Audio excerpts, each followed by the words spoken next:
그리스도와 함께한 부활이 새로운 하늘 질서에 우리를 편입시켜 줬습니다. 그래서 위의 것을 찾으라, 저 높은 것을 향해서 신앙의 삶을 살아, 그렇게 성경이 말합니다. 위의 것을 찾는다는 건 무슨 말이죠? 세상 사람들과 다르게 사는 것이고, 지금껏 살아왔던 것과는 다르게 사는 것입니다. 자신의 관심사가 아니라 우리 주님의 관심사에 마음을 쏟아야 합니다. 위의 것을 찾으라고 하는 것 보니까 우리는 아직도 찾아야 할, 무언가 노력해야 할 여지가 남아있다는 이야기겠죠. 우리의 방향은 이미 결정되었습니다. 이제는 위를 향한 계속적인 노력을 쏟아야 합니다. 골로새 교회에 들어온, 요즘 한국 교회는 신천지 이런 이단들이 있지만 그때도 이단이 있었어요. 그 이단들은 눈에 보이는 경험을 추구를 했지만 사도 바울은 위를 향해서 우리의 시선을 돌리도록 요구하고 있습니다. 그럼 거기는 뭐 있죠? 우리가 위를 향해서 응시하면은 거기는 그리스도께서 하나님 우편에 앉아 계시느니라, 그렇게 말하고 있습니다. 위를 자세히 보면은 하나님이 계시는데 하나님 우편에 누가 있다고요? 그리스도께서 계신다고 이야기를 합니다. 그리스도께서는 죽은 자 가운데서 일으키심을 받았습니다. 무덤에서 사흘 만에 부활하셨고 40일 만에 하늘에 오르셨습니다. 하늘에 오르서 하나님 우편에 앉아 계십니다. 보좌에 앉아서 지금 온 세상을 통치하고 있습니다. 하나님의 보좌에 앉은 자로서 세상을 바라보고 생각하고 살아가야 합니다. 그리스도께서 하나님 보좌 우편에 앉으셨다는 것은 사도들의 설교의 주제예요. 언제나 그리스도, 죽음과 부활에 대해서 이야기하니까, 죽음과 부활을 이야기하니까, 부활이라는 단어가 헬라어로는 이게 여성이거든요. 예수님과 부활에 대해서 말하니까 예수라는 남성 명사하고 부활이라는 여성 명사가 나오니까 예수라는 남자 신하고 부활이라고 하는 여자 신을 전하는 사람들로 그렇게 오해를 했어요. 그만큼 예수 이야기 나오면은 부활하고 사도들은 복음을 전했습니다. 예수께서 부활하시고 승천하셔서 지금 하나님 보좌 우편에 앉으셨습니다. 거기서부터 통치하고 계십니다. 그러다가 거기로부터 언제 오시죠? 지금 전능하신 하나님 보좌 우편에 거기 계시는데 거기로부터 오실 때가 있습니다. 언제 오십니까? 산자와 죽은 자를, 살아있는 자와 죽은 자를 심판하기 위해서 오실 것입니다. 그때까지 하나님 보좌 우편에서 군림하고 계십니다. 전능하신 아버지 하나님의 우편이라는 표현은 오른편, 일반적으로 말해서 사람 중에서는 왼손을 더 잘 쓰는 사람들이 있지만 일반적으로는 왼손하고 오른손하고 붙으면 오른손이 이깁니다. 그래서 거기가 능력과 존경의 장소고 행운과 영광의 장소로 표현되고 있습니다. 그래서 하나님 보좌 우편의 능력의 자리에, 영광의 자리에 거기 그리스도께서 계신다고 말하고 있습니다. 그래서 위의 것을 생각하고 땅의 것을 생각하지 말아라, 그렇게 말합니다. 1절에는 찾으라, 2절에서는 생각하라, 그렇게 말하는데 이 생각하라는 말은 굉장히 강력한 의미의 단어입니다. 그냥 한번 생각해보고 마는 것이 아닙니다. 끈질기게 집요하게 계속 생각하는 것을 말합니다. 혹시 옛날에 젊었을 때, 아니 결혼하기 전에 한번 돌아가서 생각해 보십시오. 마음에 드는 사람이 있으면은, 특별히 남자들인 경우에는 예쁜 여자가 보이면은 어떻게 하죠? 관심을 가져요. 그런데 만났는데 그냥 잊어버리지는 않습니다. 생각을 하게 돼 있거든. 누가 그러대요. 여자들은 보니까 10대에 좋아하는 남자가 따로 있고 20대가 따로 있고 30대가 따로 있고 40대가 따로 있고 50대 내 아들 뭐 따로 있더라고요. 근데 우리 남자들은 절대 그렇게 안 삽니다. 일편단심. 10대도 예쁜 여자, 30대도 예쁜 여자, 50대도 예쁜 여자, 80대, 90대가 돼도 예쁜 여자입니다. 중환자실에 누워가지고도 예쁜 간호사가 지나가면은 눈을 가지고 이렇게 이게 일편단심의 우리 남자들의 모습인 것 같아요. 근데 이쁜 여자를 봤는데 그냥 서축 끝나버리면은 인연이 단절되죠. 돌아오는 길에도 생각이 나, 집에 들어왔는데도 생각이 나, 내 방에 들어왔는데도 생각이 나, 불 껐는데도 생각나, 입을 뒤집어 써도 생각나. 그게 여기서 생각하다는 단어입니다. 위의 것을 그렇게 생각하라는 거죠. 아니, 내 삶은 그렇게 낭만적이 아니었다고요? 좋습니다. 그럼 각박한 세상을 살아가기 위해서 혹시 주식, 증권 투자를 하신 분이 있습니까? 그런 분들은 눈 딱 뜨면은 뭐 생각하죠?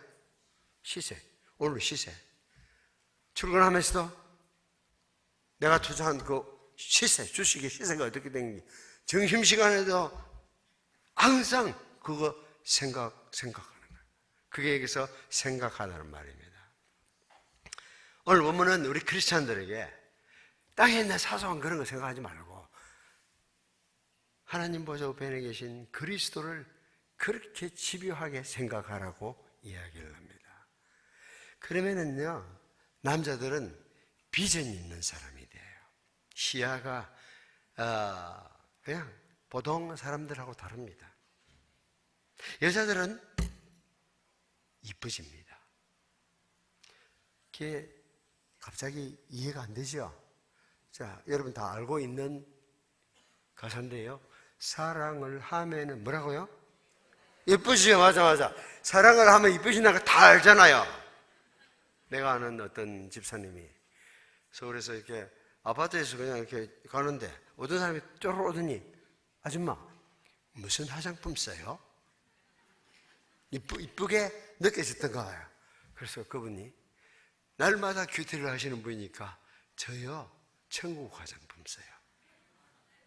천국 화장품 예수님을 밤낮 없이 생각하면은 이뻐질 수밖에 없어. 마음에 기쁨이 있는데 소가리를 해가지고 밤새 하얗게 밤을 새우고 나면은 아무것도 찍어 발라도 안 이뻐진다니까. 근데 마음에 기쁨이 있으면은 이뻐질 수밖에 없어요. 컵라면 먹고도 이렇게 예배 자리에 나온 분들을 위해서 내가 신정 특별 사은품으로 이렇게 지금 가르쳐 드리는 겁니다. 알겠습니까? 예. 예수님을 생각하세요.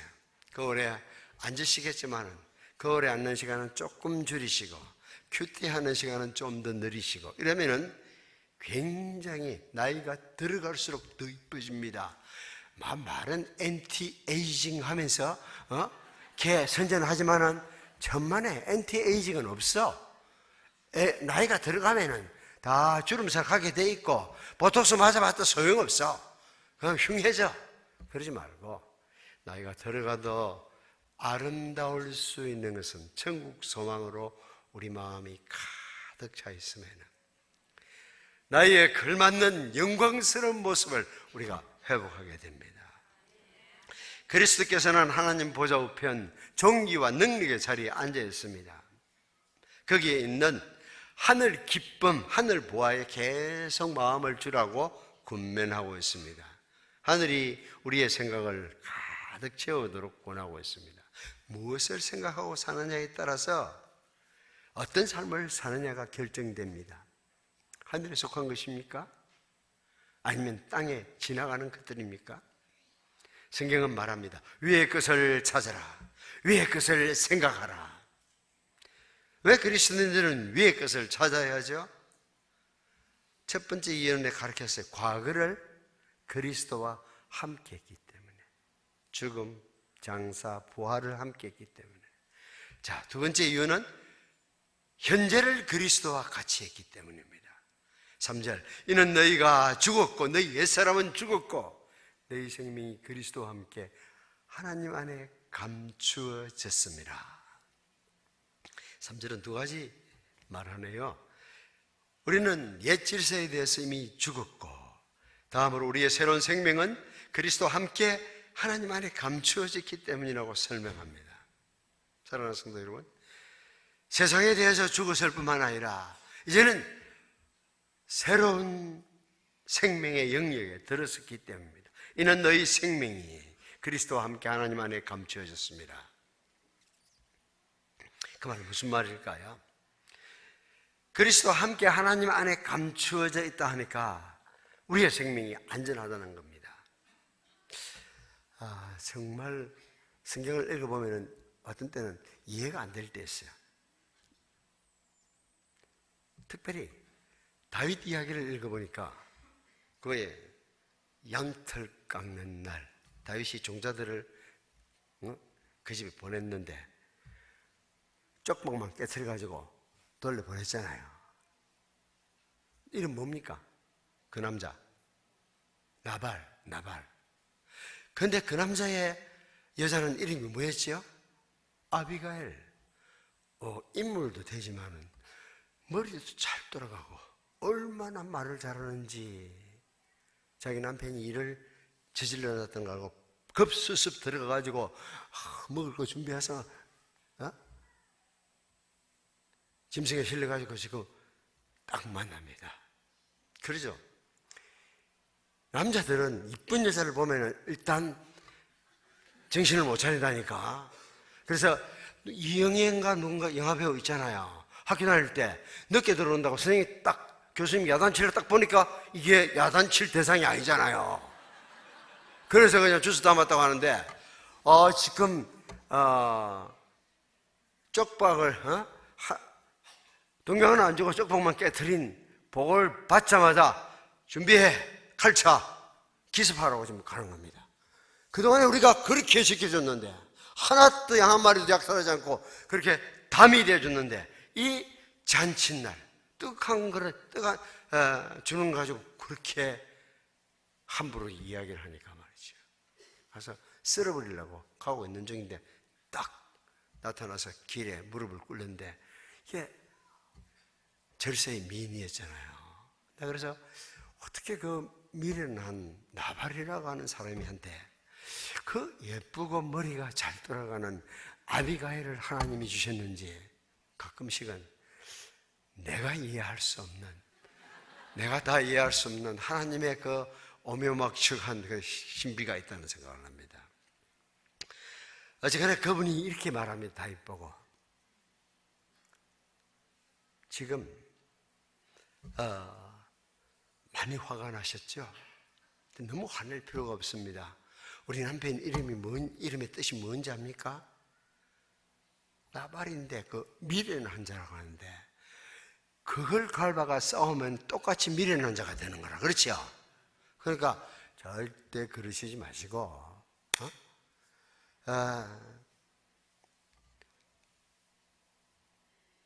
이렇게 나중에 임금님께서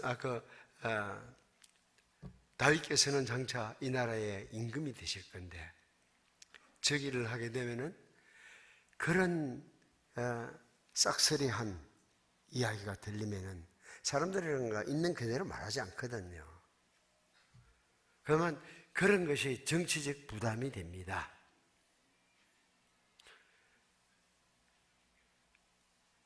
다윗께서는 하나님의 생명싸개 안에 쌓여 있는 것처럼 하나님이 보호해 주실 것이고 한날 반드시 왕이 될 것입니다. 그때 대해서 정치적 부담을 안을 것이 없습니다. 이렇게 이야기를 하니까 거기서 그냥 풀어져서 돌아왔잖아요. 이 생명싸개라는 것이 이렇게 나온다는데 이게 그리스도와 함께 우리가 하나님의 태 속에 들어있다는 거예요. 그러면은 그리스도를 죽이기 전에는 우리를 해칠 수가 없는 거예요. 사랑하는 성도 여러분, 그러므로 기뻐하십시오. 주 안에 있다는 사실로 인해서 즐거워하십시오. 주께서 우리에게 생명을 나누십니다. 여러분의 생명이 하나님 안에 안전하게 감추어졌습니다. 아무도 발견할 수 없고 아무도 해칠 수 없습니다. 여러분의 생명은 이미 하늘 장막 비밀한 곳에 감추어졌습니다. 이 세상의 눈에 보이지 않습니다. 하나님 안에 그리스도와 함께 숨겨져 있다는 사실은 이중성백처럼 안전합니다. 왜 우리 생명이 그리스도와 함께, 우리의 생명이 그리스도와 함께 했습니까? 그리스도와 함께 죽었기 때문이고 장사 지냈기 때문이고 그리스도와 함께 일으키심을 받았기 때문입니다. 그래서 우리가 내가 누구인가를 자주 생각해 보세요. 거울 볼 때마다 내가 누구인가, 그 얼굴만 보지 말고 내가 진정한 내가 누구인가. 거울에 보이는 것은 나의 허상입니다. 진짜 나는 누구인가? 여러분의 그리스도와 함께한 자들입니다. 여러분의 생명은 그리스도 하나님 안에 감추어져 있습니다. 하나님의 생명 싹이 안에 보호되어 있습니다. 여러분 지금 그래서 어디 있습니까? 또 함께 일으키사 그리스도 예수 안에서 함께 하늘에 앉히시니, 에베소장 읽으니까 지금 우리가 하늘에 그리스도와 함께 그리스도 예수 안에서 함께 하늘에 앉히시니라고 말합니다. 여러분의 생명은 이미 하늘에 있는 생명입니다. 거기서 세상을 딱 바라보면은 세상의 참모습을 알게 됩니다. 그러면은 우리의 관심이 잠깐 후에 오실 그분에게로 향하게 됩니다. 여러분 어디에서부터 사물을 보느냐에 따라서 느낌이 달라져요. 어릴 때 다녔던 초등학교 가보신 적이 있습니까? 나이 들어가지고 가보면은 여러분이 잘 보면은 초등학교 운동장이 어떻게 됐어요? 작아졌잖아요. 땅값이 올라서? 아닙니다. 초등학교 다닐 때는 눈이 여기 있었습니다. 요 높이. 근데 요만큼 더 크고 나니까 거기서 딱 바라보니까 왜 이렇게 운동장이 이렇게 좁게 보이지? 이런 느낌이에요. 그리스도인은 그리스도와 함께한 하늘 보좌에서 바라보면은 세상이 잠깐 지나가는 세상인 것을 바로 알게 됩니다. 땅에서 보면 느낌이 다르다니까요. 땅에서 보면은 여러분 63빌딩 가보셨습니까? 동네 아는 사람 분들이 자식들을 서울에서 결혼시키면은 김에서부터 관광버스 태워가지고 거기 가서 식 참석하고 그냥 모시고 오기 좀 미안하니까 한프로 하는 게 이제 63빌딩 가가지고 옛날에는 이렇게 구경을 했어요. 그런데 우리 고향 동네에 가면은 63빌딩 3번째 갔다 온 사람도 있고 내가 거기 이제 막 5번째 갔다 이런 사람도 있더라고. 그런데 정작 63빌딩에서 얼마 멀지 않는 장성백에 사는 사람들한테 물어보니까 한 번도 안 간 사람도 많더라고. 63빌딩 저거는 시골 사람들을 위해서 만들어놨구나, 그런 생각을 제가 해봤습니다. 저도 한번 가봤거든요. 출신이 시골이니까, 좋은 사람이니까. 올라와서 딱 보니까 밑으로 이제 88 도로가 지나가는데, 보니까 올림픽 도로 지나가는데 거기에 차들이 막 가고 있어요. 근데 저 차 저거는 승용차네, 저건 추력이네, 이렇게 구별이 돼요. 근데 거기서 내려다보면서 저게 껌딱지 붙으면 못 가는 티콘가? 이렇게는 생각 안 돼요. 저게 3000cc 이상의 체어맨인가? 이런 거 안 보인다고. 조금 올라가면 움직이면 차고, 승용차든 그냥 승합차든 추력이든 뭐 이렇게만 생각나잖아요. 비행기 한번 타보세요. 김해 비행기가 쓱 떠에는 한쪽에는 옛날에 그 주택단지가 보이고, 한쪽에는 보니까 아파트 단지가 보이네. 그거 볼 수 있어요. 그런데 아파트 단지를 보면서 저 아파트 저거 몇 평일까? 이런 생각 안 해요. 그냥 조금 위에서 보면은 아파트면 아파트고, 그냥 일반 주택이면 일반 주택이지, 그 몇 평인지 따지를 않는다고. 그러니까 우리가 여기에 딱 있으면은 차도 티크를 타는지 그랜지를 타는지 이게 차이가 느껴지지만 조금 위에서 바라보면은요, 그게 그거예요. 그리스도는 왜 위의 것을 찾아야 되죠? 첫 번째는 과거를, 두 번째는 현재를, 세 번째는 미래를 그리스도와 함께 했기 때문입니다.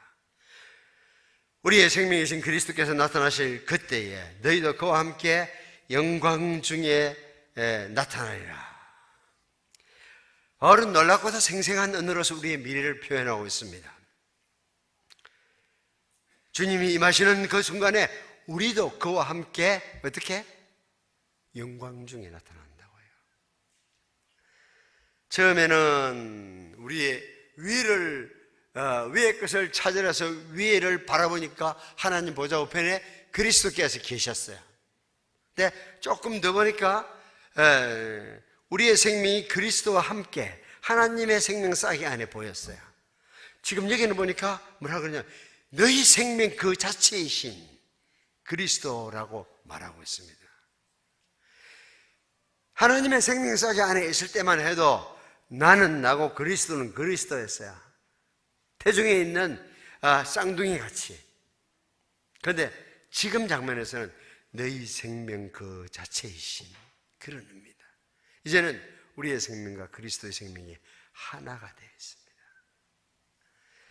지금 그리스도께서는 하나님 보좌 우편에 앉으셨습니다.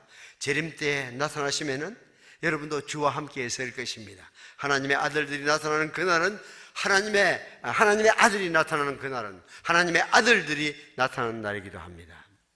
오늘 본문은 그와 함께를 강조하고 있습니다. 영광 중에 나타날 것을 강조합니다.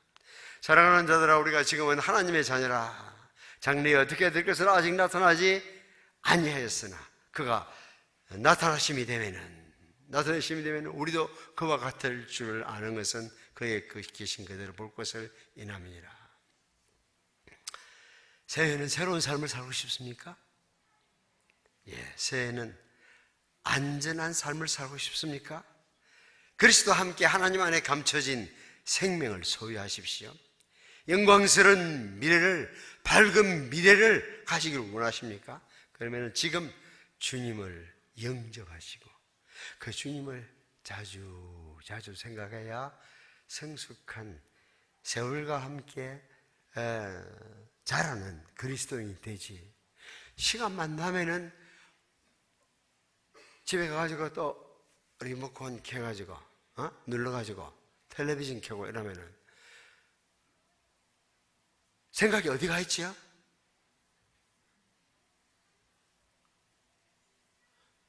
저는 참 KBS 수신료 내라고 그러는데 너무 억울해요. 나는 1년 내내 봐도 보통 사람들 일주일 보는 것만큼도 안 보는데 돈은 똑같이 12달러를 내야 되잖아, 그렇지? 너무 잘못된 것 같아요. 왜 안 보냐 하면은 그걸 보기에는 내가 지금 살아야 하는 삶이 너무 소중하기 때문이에요. 김정하라고 여러분 탤런트 혹시 이름 들어보셨습니까? 얼마 전에 우리 동네에 내 만나러 왔길래 내가 그랬어요. 그 젊은 사람들이 유은성 전도사님하고 대단하더라고요. 아들들 잘 키우기 위해서 주연 맞는 일 그렇게 밝히지 않는다는 거지. 두 사람이 교대해서 아이들을 키우는데 그래서 내가 유은성 남편 보고 이야기했어요. 픽션에서 지어낸 이야기에서 주인공 되는 것보다 더 중요한 것은 실제 삶에서 두 아이의 엄마 노릇, 아빠 노릇 하는 것이 더 소중하다고. 사람들이 속고 살아요. 나는 그런 젊은 사람들이 그리스도인 가치관을 가지고 살아가는 것 보면 너무 이뻐요. 내 나이가 들어서 그런 것 같습니다. 지금껏 우리는 위의 것을 찾으라는 명령을 살펴봤어요. 위의 것을 찾고 생각한다는 것은 구름 위에 사는 것을 의미하지 않습니다. 위의 것을 지향하라는 사도의 명령을 우리가 제대로 알아듣기 위해서는 두 번째 문단 5절에서 11절 5절에 11절 보면은 옛사람을 벗어버리라 그렇게 명령하고 있어요. 옛 습관을 단절하라. 작년에 했던 그 옛 습관을 단절해야 새해가 새해다워지는 겁니다.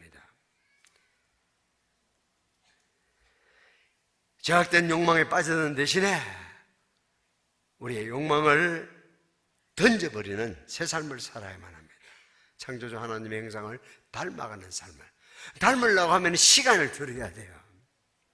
자, 왜 그리스도인을 위해 것을 생각해야 합니까? 그리스도와 함께한 과거, 현재, 미래가 있기 때문에 지금 땅에 있는 지체를 죽이라고 명합니다. 땅에 있는 지체라고 하는 것은 땅에 있는 신체적인 몸만 가리키는 것이 아니에요. 하나님을 거역하는 몸과 마음 전부를 가리킵니다. 자, 우리가 단절해야 될 세상적인 욕망은 어떤 것이지요? 곧 5절에 보니까 음란, 부정, 사욕, 악한 정욕, 탐심은 우상숭배니라. 음란하고 친구가 늘 시장가도 같이 가고 모욕과도 같이 가고 하는 친구가 누구냐면은 음란가나 부정이에요. 그리고 사욕과 악한 정욕이 같이 다니는 거예요. 그러니까 진짜 고수는 저 안쪽에 있는 탐심이에요. 여기는 겉으로 나타나는 것부터 이야기를 해서 안에 도사리고 앉아있는 원흉, 탐심까지 이야기를 하고 있습니다. 음란이라고 하는 것은 여러분 아시겠죠? 하나님 모르고 자기 욕망대로 사는 사람들이 마지막 가서 빠지는 데가 음란입니다.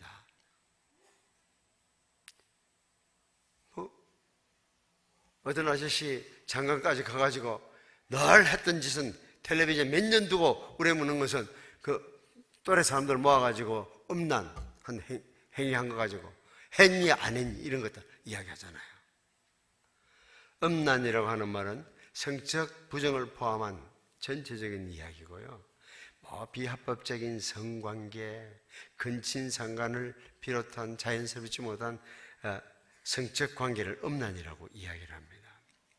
김해에 러브호텔이 생기기 전부터 음란은 타락한 인간의 등록 상표처럼 따라다녔습니다. 태거쪽부터 결혼 전 성관계는 존재했습니다. 배우자가 아닌 사람과 더불어서 성관계를 갖는 것은 타락한 세상에 언제나 있었어요. 그러나 성경은 혼 전 그리고 혼 밖에서 관계를 갖는 것은 금하고 있습니다. 동성애 물론 인정하지 않죠.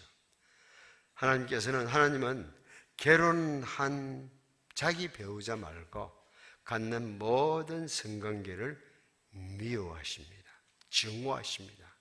배우자와 가지는 성관계로도 거룩하기를 바라고 있습니다. 음란과 짝을 이루는 부정은 뭘까요? 부정시험, 부정축제 이런 부정이 아니고 그건 발을정자로 쓰거든요. 아니부터 발을정자 쓰면 이제 부정시험이나 부정축제나 이런 것을 말하는데 여기서 부정이라고 하는 것은 아니부자에다가 깨끗할 정자, 깨끗이 못한 거야. 성적인 더러움을 가리키는 말이에요. 갈라디아 5장 19절 육체의 일은 현저하니 곧 음행과 더러운 것과 호색과 음행 다음에 나오는 게 더러운 것 여기 부정이라는 단어와 같은 겁니다. 그 다음 짝을 이루는 옛사람의 행동 뭘까요? 사욕과 악한 정욕. 악한 정욕은 그게 뭐든지 악한이라고 형용하고 있으니까 악한 욕망을 이야기하는 거 알겠어요. 그러나 이제 사욕이라는 게 뭔지, 사욕이 뭘까? 사욕은 사람이 갖고 있는 본능적인 욕망입니다. 일정한 범위 내에서는 선하지만 벗어나면 악할 수도 있습니다. 자, 오늘 주일이라고 평소보다 일찍 일났어. 그렇게 교회에 왔어. 주일이 아니었으면 중간에 한심 잘 수도 있었는데 지금 계속해서 박목사님이 이렇게 성도들에게 세상에 라면 먹이가지고 집회하는 게 처음 봤어. 그렇죠? 라면 먹고 집회를 하다 보면은 지금 좀 이제 조금 안에 들어간 게 있으니까 잠이 올 수 있잖아요. 그래서 눈을 감고 있으면은 여러분은 내를 말 모를 거다 생각하지만은 나는 여러분만 쳐다보고 있는데 왜 모를 수 있어요? 눈 감지 마세요, 제발. 눈 감으면은 마음에 상처가 된다니까. 교인들은 목회자는 상처 안 받는 줄 알아. 우리가 뭐 나무입니까? 돌입니까? 쇠몽댕입니까? 우리도 상처 받아요. 꼭 찾아와가지고 이래. 목사님, 목사님한테 다 잘한다고 이야기만 하고 바른 소리 하는 사람이 없을 것 같아서 내가 목사님한테 바른 말 해주기 위해서 찾아왔다. 경상도 남자들이 찾아와가지고 칭찬하는 거 봤습니까? 다 그런 아저씨들이라. 내 아니면은 바른 말 해줄 사람이 없다. 이렇게 달라드는 사람들 감당이 안 돼요. 그럼 우리가 상처된다니까. 제가 이렇게 1시간 열심히 밟아가지고 아내가 운전해서 지금 교회 왔는데 난 이제 신정 사경 말씀 집회를 한다고 지금 왔는데 눈 딱 감고 있으면은 가끔씩 다른 사람이 웃으면 그러시지 마시고 잘 들어야 돼요. 자, 잠 오는 언제 정상적이냐면은 9시, 10시 대가 잠 오는 건 아주 정상적이야. 밤 9시, 10시. 근데 지금 오후 2시 시간대에 이제 졸게 되면은 그건 조금 저한테 부담이 되고, 그 다음에 이제 잠이 깊이 들어가지고 이제 코를 기르게 되면은 옆에 사람한테 방해가 되고, 그 다음에 좀 있으면 이제 몸이 흔들흔들해가지고 막 부딪히고 이러면 이게 큰 사고가 일어나게 되어 있습니다. 그러니까 제가 라면 드시고 이렇게 앉아있으면 잠이 온다는 거 그건 알고 있습니다. 우리 거꾸로 해도 마찬가지. 여러분이 서 있고 내가 앉아있어도 나도 그럴 수 있으니까 이해는 되지만은 서로 조금 본능적인 요구 또 다른 거 있어요. 4시간 지나가고 나면은 배고프다는 거. 그게 다 본능적이에요. 사춘기가 되어서 이성을 생각하는 거 지극히 정상적입니다. 독신의 은사를 받지 않은 모든 사람들은 나이가 들면은 이성을 생각하게 되어 있어요. 예쁜 아가씨가 지나가면은 남자들 같으면은 마음 설레는 것은 나무랄 데가 없습니다. 그래서 내가 33살 먹는 총각, 강원도 총각을 33살 먹는 전라도 아가씨하고 주례를 해준 적이 있는데, 그 33살 먹는 총각이 그러더라고. 자기는 아직까지 한 번도 자기 마음을 설레게 하는 사람이 그동안 없었대요. 그래서 33도까지 총각으로 있었다는 겁니다. 나는 강원도 감자바위 총각을 이해를 할 수가 없었어요. 왜 이해가 안 되냐면은 나는 초등학교 2학년 때 우리 교장 선생님 딸 이름을 운동장에 써봤는데 세상에 나이 33때도록 한 번도 마음을 설레게 한 적이 없다. 그러면 이건 좀 이상한 거 아닙니까? 그죠? 예. 이성을 생각한다는 것은 사춘기에 저 잘못된 것이 없습니다. 근데 거기에도 한계가 있거든.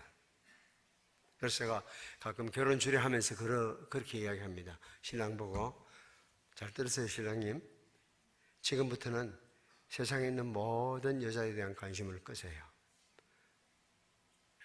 당신이 챙기지 않아도 됩니다. 딱 이 여자만 챙기면 됩니다. 이렇게 이야기를 하는데, 사역에서 악한 욕망은 악하니까 그건 알겠죠. 네.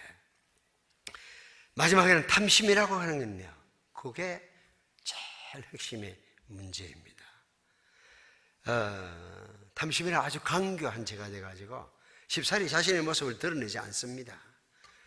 그러나 사람들이 쉽게 눈치를 못 채니까 더욱 위험한 겁니다. 모든 욕망의 죄악의 근본입니다.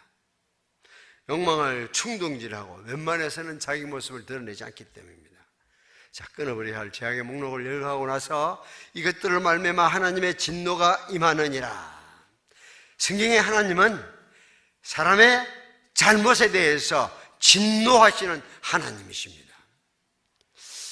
해를 끌끌 차면서 막 나가는 자식이나 손자를 보면서 혼자 그냥 그러는 분이 아니세요.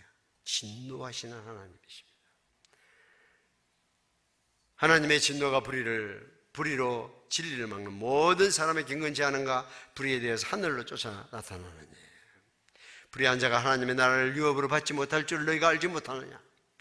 하나님을 모르던 때 살던 것처럼 계속 살아가면 결코 하나님의 나라를 상속할 수 없다고 경고하고 있습니다.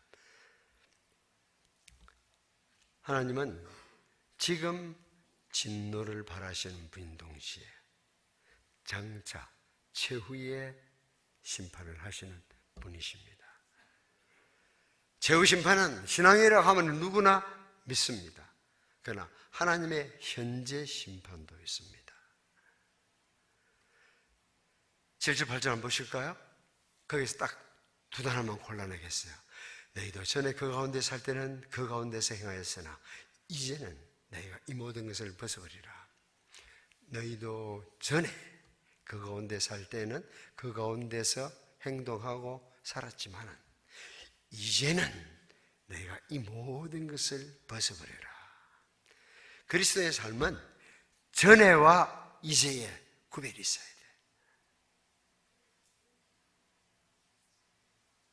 언제 예수를 믿었습니까? 하고 언제 예수 믿는 재미를 느끼게 됐습니까? 언제 주님을 인격적으로 영접했습니까? 하고 묻는데 답이 저요 옛날부터 착했어요. 이러면 그건 아닙니다. 아직도 자신의 정체를 모르는 사람이죠. 저요 4대째 크리스찬이거든요. 크리스찬의 집에 태어난다고 크리스찬이 되는 거 아닙니다. 만약에 크리스찬의 집에 태어나서 그리스도인이 되면은 현대자동차 공장에서 태어나면은 현대자동차 되겠네. 절대 그렇게 되지 않아요. 저도 결혼해서 아들 둘 키워봤는데 많이 싸우대요. 나는 신학교에서 인재론해서 사람이 죄인으로 태어났다는 타락했다는 사실에 대해 배울 때보다 훨씬 실감나게 알았던 것은 두 놈이 열심히 싸우는데 어쩔 수 없는 목사의 아들들도 죄인으로 태어나구나. 다 죄인으로 태어났는데 지는 옛날부터 착했다. 그건 말이 안 되는 거야. 그거는 아직도 나는 어둠 속에 있습니다 하고 고백하는 거 꼭 같아요. 자기는 자기 드러낸다고 이야기를 하지만은 아는 사람이 들으면 아직까지 선을 넘어온 적이 없네 이런 얘기예요. 이 선은 넘어와 봐야 내가 옛날에 살 때 어두움 속에서 더러운 삶을 살고 참으로 나쁜 삶을 살고 교만한 삶을 살고 이걸 아는 것이 넘어오기 전에는 자기는 착해. 자기는 착하는데 문제는 주변에 있는 모든 사람이 문제야. 시어머니도 문제고 시어머니는 문제 모르지만 시월드는 다 문제고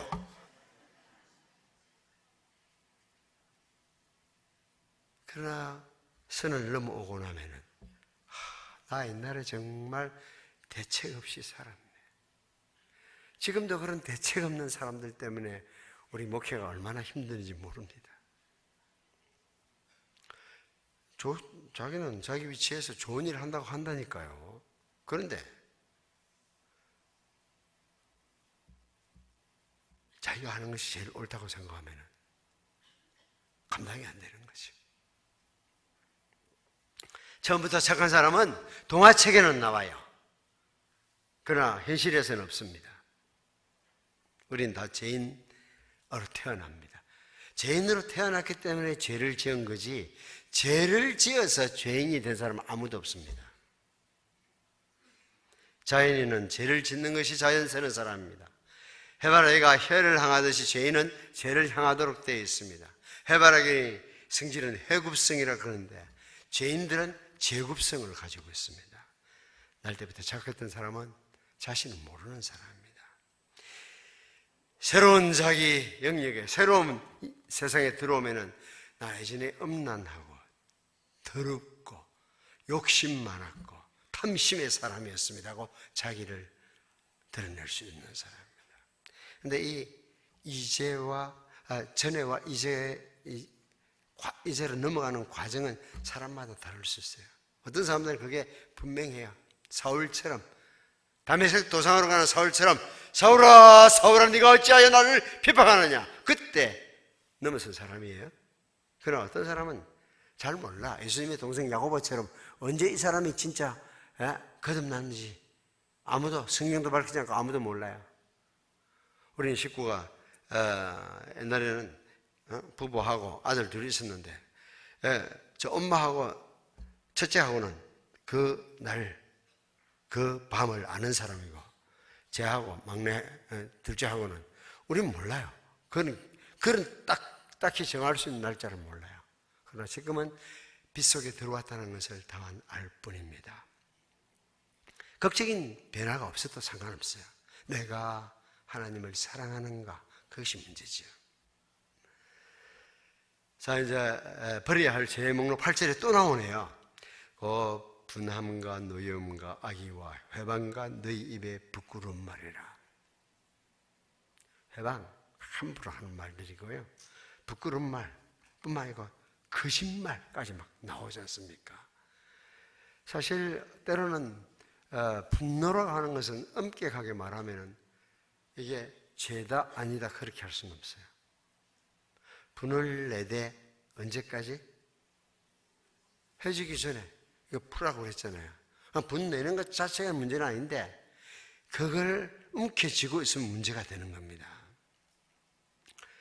악의와 회방, 너희 입에 부끄러운 말, 거짓말 이런 것, 그러니까 내 입에 함부로 말을 하면은 생각하는 것처럼 착한 사람이 아닙니다. 거짓말을 물 먹듯이 해서는 안 됩니다. 옛사람과 그 습성을 벗어버렸기 때문에, 새 사람을 입었기 때문에 우린 그렇게 살아서 안 됩니다. 자. 그래서 거기는 마지막으로 헬라인과 유대인, 민족적인, 종족적인, 국민적인 차이 있을 수 없고, 할레파냐 무할레파냐 종교의식적인 차이 있을 수 없고, 야만인이나 스구디아인이냐 문화적인 차이, 그거 중요한 게 아니다. 정의나 자유에 있는 크기는 그건 중요한 거 아니다. 이렇게 가르치면은 다 아멘을 하더라고. 보니까 마음으로 아멘 하는데, 문제는 그런 차이가 아니라고 할 때는 아멘해. 가진 것이나 학력이나. 근데 이게 아멘이 진짜 아멘이 되려면은 딸이나 아들, 장가, 시집을 보내봐야 돼. 그러면은 어느 지역 사람이니까 안 된다. 또 너무 학력이 낮으니까 안 된다. 가진 것이 없으니까 안 된다. 이렇게 말하면은 그건 잘못하고 있는 겁니다. 또 어떤 사람들 이런 사람이 있더라고. 나는 우리 집안이 그 집안이 다 예수 믿었으면 좋겠어. 그렇게 말하는 사람이 있어.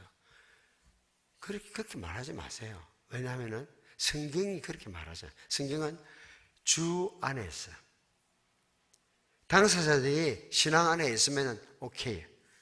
그 부모가 믿든 아버지가 어쨌든 그것까지 따지지 말라고. 성경이 말하는 것만 지키는 것도 쉽지 않은 세상에서 성경보다 더 거룩한 요구를 하면은 어떻게 아이들이 감당을 하겠습니까? 자, 이제 세 번째. 근데 이거 아는 것 가지고 물론 안 됩니다. 아는 대로 살기 위해서는 기도해야 돼요. 쉬지 말고 부르시지 않냐면은 안 돼요. 어떤 분이 그러시더라고. 요새는 왜 국제결혼도 많이 하잖아요. 어떤 권사님께서 친구들이 프랑스 남자하고 그 집 딸이 결혼한다 할까, 괜찮아. 요새는 국제화 시대잖아. 그렇게 이야기를 했대요. 했는데 외동 아들이 차이니즈 중국 사람을 여자를 사귀어 가지고 오는 거예요. 그러니까 막 너무 싫어가지고 교회 가가지고 새벽에 막 울부짖고 기도하는데, 하나님이 그러시대요. 우리 하나님은 조커가 좀 있거든요. 우리 하나님께서 하시는 말씀이, 난 네 기도한 대로 준 거다 이렇게 해요. 제가요? 아니 네가 룻과 같은 며느리 원했잖아. 룻은 인정적으로 말하면 이스라엘 사람이 아니고 모압 사람이잖아요. 물론 그분이 권사님이 기도할 때는 룻과 같은 착한 며느리 주세요 그런 뜻으로 말했는데, 어쨌거나 룻과 같은 며느리 달라고 했으니까 하나님께서는 딱 기억했다가 인종이 다른 사람을 이렇게 배달을 했는 거라. 나중에는 할 말이 없잖아요. 자기가 기도한 대로니까. 니께 이렇게 기도한 대로 내가 준 거다 이렇게 했는 거야. 그래서 수용하는 데는 기도하면서 결국은 받아들이고 지금은 잘 살고 있습니다만은, 간절히 부르시지 않으면은 눈앞에 있는 것도 내 것으로 소유할 수가 없습니다. 마지막 문단 가겠습니다. 새 사랑과 그 행위를 입어라. 새 습관을 배양하라. 그런 의미죠. 옛날에는 옷 딱 보면은 여자가 시집을 갔는지 안 갔는지 알 수 있었어요. 그런 세상 기억합니까? 옷 입은 거 보면은 시집 간 여자인지 시집 안 간 여자인지 구분되던 세상이 있었어요. 뿐만 아니고 옷 입은 거 봐서 사대부 집안인지 양반인지 상끝들인지 이게 구분이 다 됐어요. 심지어는 결혼한 여자긴 한데 이 사람이 아들을 낳았는지 아들을 낳지 않았는지 옷 딱 보면 알 수 있는 시대예요. 바울은 지금 그런 시대에 편지를 썼기 때문에 새 사람을 옷 입어라 하면 사람들이 딱 알아들을 수 있었어요. 옛 사람을 벗어버리고 새 사람을 입는 일은 단번에 결정적으로 일어나는 행동입니다. 그리스도인 누굽니까? 하나님이 택하시고 거룩하고 사랑받는 자입니다. 여러분, 하나님이 택한 자들입니다. 뭘 위해서 택했죠? 하나님을 사랑하는 데 있어서, 하나님께 헌신하는 데 있어서 특별한 사명을 주셔서 우리를 하나님의 진이대로, 하나님의 기쁨대로 우리를 택하셨습니다. 세상 사람들은 멋있고 맛있는 것을 찾아다니지만 성도들은 구별된 삶을 살아야 돼요. 성도들의 삶의 목적은 맛있는 걸 쫓아가지고 자동차를 타고 30분씩 달려가는 게 성도들의 삶이 되어서는 안 됩니다. 집에 먹을 만한 거 있으면 되고, 나 그렇다고 계속해서 여러분 보고 라면 먹으라는 이야기는 아닙니다. 라면 먹으라는. 또 멋있게 하루 좀 입을 수 있는데 옷을 입어도 음식을 먹어도 세상 사람들과는 달라야 돼요. 세상 사람들은 거기에 온갖 관심을 쏟으니까 문제가 많이 나타나졌습니까? 하나님의 특별한 사랑을 받기 위해 선택받은 자들은 어떻게 살아야 합니까? 일상적인 덕목은 긍휼과 자비와 겸손과 온유와 오래 참음으로 옷 입어라. 이게 5가지네요. 긍휼, 자비, 겸손, 온유, 오래 참음으로 옷 입고. 긍휼이라는 건 뭘까요? 다른 사람을 볼 때 측은히 여기는 마음, 긍휼지심, 그걸 말하죠. 측은지심. 긍휼이 불쌍히 여기는 마음. 근데 불쌍히 여기는 마음만 가지고는 우리가 그리스도인답지 못해요. 진짜 그런 사람들이 있더라고 보니까. 자기는 배고픈 사람이나 헐벗은 사람 보면 너무 마음이 아프대. 그만큼 자기는 착하대. 아무 상관없습니다. 불쌍한 사람 보고 불쌍한 마음을 가졌다고 해서 자기가 착해진 게 아닙니다. 착해진 거는, 착한 사람이라고 하면 어떻게 해야 되죠? 그 배고픈 사람에게 먹는 것을 제공할 수 있을 때 친절한 행동, 자비라고 하는 것입니다. 친절한 행동을 하지 않고 마음이 아팠다는 가지고 나 착한 사람이야 이러는 사람들이 있더라고. 교회에서 있더라고. 내가 딴 데서 본 게 아니고.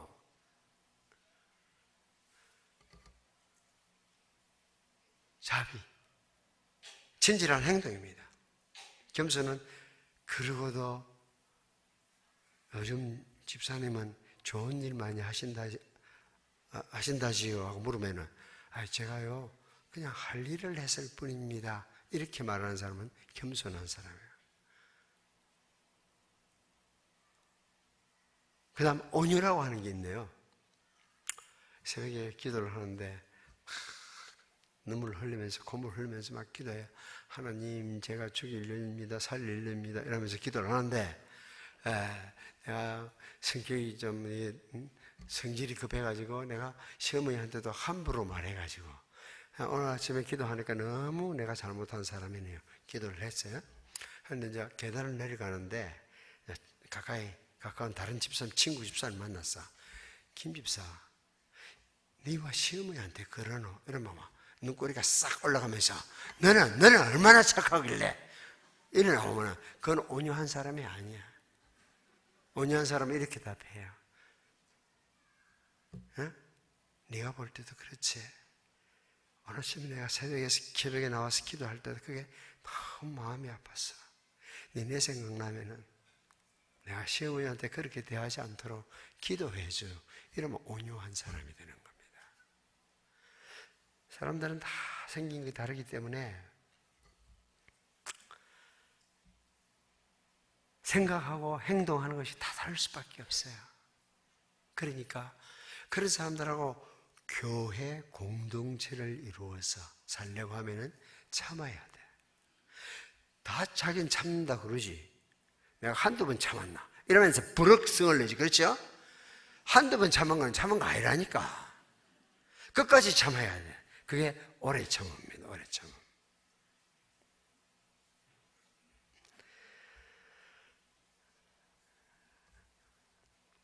그러면서 마지막으로 이런 말씀을 하시네요. 14절까지만 내가 오늘 생각하겠습니다. 이 모든 것 위에 사랑을 다하라. 이는 온전하게 매는 누가 누구에게 불만이 있거든 서로 용납하여 피차 용서하되 주께서 너희를 용서하신 같이 너희도 그리하고 이 모든 것 위에 사랑을 다하라. 이는 온전하게 매는 띠니라. 딱 증거 없이 미운 사람들이 있어요. 이해가 안 되는 사람도 있고 그런 행동을 계속 보면은 좀 가까이 가기 싫고 미움이 생기고 그런 이야기죠. 누가 누구에게 누가 누구를 못마땅하게 생각이 들거든 서로 받아들이고 피차 용서하되 주님이 너를 용서하신 것처럼 그렇게 하라 하잖아요. 그리고 이 모든 것 위에 사랑을 다하라. 이는 온전하게 매는 띠니라. 사랑을 보게 되면 똑같은 일을 두고 봐도 달라지게 보입니다. 제가 장가를 가서 첫째 아들이 태어났는데 어놈이 밤 10시, 11시 되면 울잖아. 배고프다고. 그러면 우리 어머니가 우는 아이를 칭찬하더라고. 그래 내 새끼 먹고 자야지. 그래 내 새끼 먹고 자야지. 이렇게 칭찬하더라고. 근데 15달 뒤에 둘째가 태어났어. 둘째도 애기인데 배고프면은 시간 봐가면서 웁니까? 울 수밖에 없잖아요. 같은 시간에 울었는데 둘째 보고 우리 어머니 하는 말씀 한번 들어보세요. 저거는 먹는 것밖에 몰라. 저것만 잠 좀 자도록 안 놔두고 왜 울고 야단하느냐는 거죠. 어머니한테 말은 안 했지만 속으로 생각할 때 어머니 공평하지 못하네요. 큰 손자한테는 먹고 자야 된다고 칭찬 왕창 해놔놓고 둘째 같은 시간에 젖달라고 울면은 저놈의 자식은 먹는 것밖에 몰라. 가가 어제 먹는 것밖에 모릅니까? 또 아는 거 저것마다 알고 저 아버지 알아보는데 그래 옳지 않거든. 그러니까 사랑이라고 하는 것이 그 차이를 만드는 거죠. 우리 어머니 큰손자 사랑은 특별했어요. 유별났어요. 손자를 안고 다니면서 혼잣말처럼 그러더라고. 내가 이 야를 내가 하나님보다 더 사랑하는 게 아닌가 이러더라고요. 내가 들으면서 뻥 쪘어요. 왜냐하면 내가 우리 어머니 생일을 알거든. 내가 16살 때 남편 돌아가시고 그때부터 어린 자녀들을 키우면서 우리 하나님만 바라보고 살았잖아요. 새벽마다 가서 부르짖고 기도하고 하늘이 유일한 어머니에게 희망이었는데 하나님이 기쁨이고 하나님이 전부였는데 이 손자가 그게 얼마나 좋았는지 자기 스스로 하는 말이야. 지금 누가 하라고 시킨 것도 아니고 내가 이거 하나님보다 더 사랑하는 게 아닌가. 그렇게 혼잣말 하는 것을 들으면서 참 이거 그렇게 손자가 좋은가. 나는 그런 느낌이 없는 것 같아요. 저는 일단 할머니가 아니고 저는 카톡 사진을 내 사진을 넣어놨지 손자 손녀 사진을 넣어놓지 않고 그러니까 내가 그 마음은 내가 앞으로도 이해를 못하겠지만은 여러분 정말 사랑하면은 그렇게 그런 마음조차 들구나 하는 것을 제가 배우긴 했습니다. 여러분이 서로 사랑하면은요, 괜찮다니까. 처음에는 마음에 안 들지만은 뒤에는 사랑하다 보면은 사랑으로 바라보면 형제자매가 아름답습니다. 사랑으로 받아들이면은 형제자매가 소중해요. 사랑으로 함께하면은 형제자매가 귀하게 생각됩니다. 땅에 있는 성도는 종기 한 자니 나의 모든 즐거움이 그들에게 있도다.